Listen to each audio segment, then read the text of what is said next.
போன தீபாவளி அடுத்த நாள் உட்காந்துருக்க என் ஒய்ஃப் காஃபி எடுத்துகிட்டு வந்து கொடுத்தாங்க. எப்போவுமே ஒய்ஃபு காஃபி கொடுக்குறதுன்னு ஒரு சத்தம் எனக்கு தெரியும், டொங்குன்னு ஒரு சத்தம் கேட்கும். பார்த்தா போயிடுவாங்க, நிற்க மாட்டாங்க. காஃபி குடிக்கும்போது சூடு இல்லை வச்சுங்க, சூடாக இல்லையே அப்படின்னா உள்ளேருந்து குரல் கேட்கும், வச்சவொன்னே குடிக்கிறதானேன்னு. சூடாக இருக்குது அப்படின்னா ஆற்றி குடிங்க அப்படின்னு உள்ள ஒரு குரல் கேட்கும், அவ்வளோதான். அன்றைக்கி பார்க்குறேன் காஃபி வச்சுட்டு சார் நிற்குது. மூஞ்சி பார்க்குற பயந்துட்டேன். என்னன்னா 20 வருஷம் முன்னால் இந்த கல்யாணம் ஆன முதல் வாரத்தில் நம்மளை ஒரு மரியாதையாக பார்ப்பாங்க தெரியுமா சார், அதே எக்ஸ்ப்ரெஷன் சார். 20 வருஷம் முன்னால் அந்த முகம், அதே எக்ஸ்ப்ரெஷன், அதே பவ்யம், அதே மரியாதை. ஆச்சரியமாயிடுச்சு.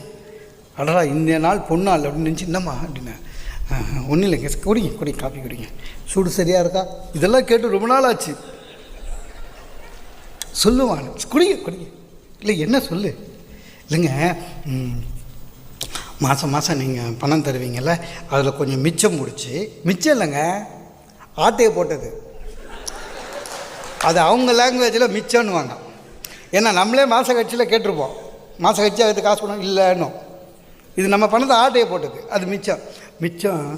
நானும் பக்கத்து வீட்டு அக்காவும் தீபாவளி சீட்டு கட்டினோம். அந்த ஆள் நேற்று ஓடிட்டான். எவ்வளோ கட்டினேன்? 85,000 85,000